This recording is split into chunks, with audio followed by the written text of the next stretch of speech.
Have you ever asked your broker, is this the right stock for me or is this the right mutual fund? Well, I'm going to share with you that not only is there not a crystal ball, but that you may be asking the wrong question. Hi, my name is Mark Singer, and for timely and up-to-date information on retirement income, click on the link below to subscribe to our channel.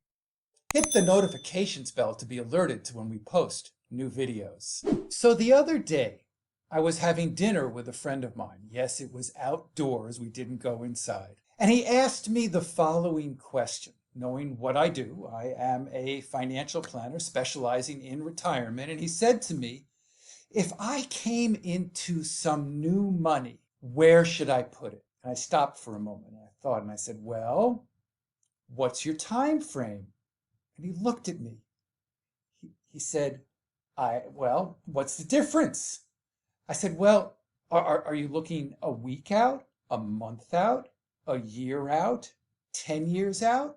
Because that would help me to understand a little bit better in terms of what might be a good fit. And his response to me was typical of the type of response you normally get from the financial institution establishment, where he said, well, my broker has a bond fund that he would give me that's paying me all of whatever it was, 1%, 2%, whatever it was. I don't understand why you don't have a choice for me. And then I turned to him, I said, you're really asking the wrong question. I get this all the time. Am I in the right stock? Is this the right fund? I don't know. What do you need? What's your risk tolerance? What's your time frame? And then we can start to get a sense and a framework as to whether or not this stock would be the right one for you. We are living in very volatile times, with this pandemic and openings and reopenings and closings and all that's going on. The market's been up and down a lot. And that can provide opportunities as well if you're savvy and if you have the stomach to go and try to attract and capture those stocks that may have dropped and you're looking for returns, but they may also drop some more. We really don't know. There's a lot of risk associated with buying right now and even with your portfolio right now. So when you say to me, I have new money, it looks like there may be an opportunity. Well, there may be, but it also may go the other way. Sometimes it also rains. It isn't always sunny. So we really have to ask this question in a proper context. Part of the question is, how do you invest? What do you need? Are you a trader? Are you looking to take advantage of markets that have come down and looking for specific stocks or sectors that may go back up? And are they going up in the next month or year or 5 years? I don't know. Are you an investor where you're looking for the long term? And for the most part, it's a buy and hold with minor modifications. That's pretty much what we do. We feel that that works for us and the type of model that we present for our clients. So you really have to get a sense of where you are and how you're going to invest.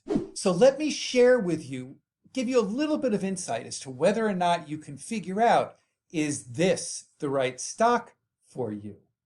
And this is, by the way, why we presented and created the Masterclass. If you want to click on the button below, you'll hopefully be able to see how you can avoid the 4 common mistakes most people make when they enter into retirement. So let's go on with the conversation. Unfortunately, the response I got back from and the question I got from my friend was really driven by the way we, our industry, have taught you to think about investments. And during your accumulation stage where you've been working and looking to increase the nest egg that you have, and thereby you can take on risk and more risk than you might typically take on when you're retired. Is this the right stock has less of an impact than when you are now entering into retirement or already there, because the implications could be much more severe when you're already at or near retirement because you don't have the type of time to overcome the mistakes that you're inevitably going to make as when we were in our 30s, 40s, or early 50s. So we have to make sure, number one, that our investment portfolio and the risk associated with that is in alignment with our goals. The next line item to consider is taxes. So I know lots of people who have made, some money on this stock or this fund. They took advantage of an opportunity and it had a big pop quickly. And then they sold it, forgetting one thing. They owned it in a personal account and therefore were going to have to pay short-term capital gains on the earnings that they just made when the stock popped. So it's important to recognize, if you are going to buy this stock, that one, you recognize the time frame you have it in. If you're going to hold it for more than a year, then it's okay to hold it in the personal or taxable account, because if you own it for more than a year and then sell it, it's long-term capital gains. You don't pay that much in taxes relative to what you would in the short-term capital gains. However, if you're looking to take advantage of some situation quickly and you think it may pop in a month, 6 months, something less than a year, if you're going to buy that stock, buy it in a retirement or tax-deferred account so that when you do go to sell it, you don't pay any taxes on it. Now, here's something that you may not have thought about, but what we do with our clients. We call it the core and the hub. So in essence, we put together a portfolio, let's say 85% of the portfolio is in alignment with the client's goals.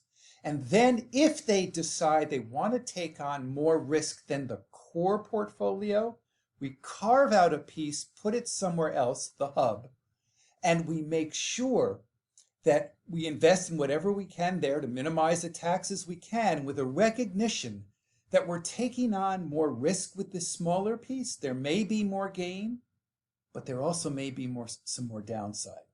So if you are interested in taking more risk with this stock, maybe just put it to the sidelines, use it to help to complement your existing portfolio, which again should be in alignment with whatever your retirement goals are. So in summary, I would suggest to you, when you say, is this the stock or fund or investment, you're asking the wrong question, because without the proper context, we don't have an answer for you. And again, this is why we put together the masterclass, to give you some context so you don't avoid some of those mistakes people make. Just click on the link below if you want to learn more. If you liked this video, please subscribe, hit the notification bell, tell a friend. Thank you very much for watching, and I truly hope that you enjoy the retirement journey.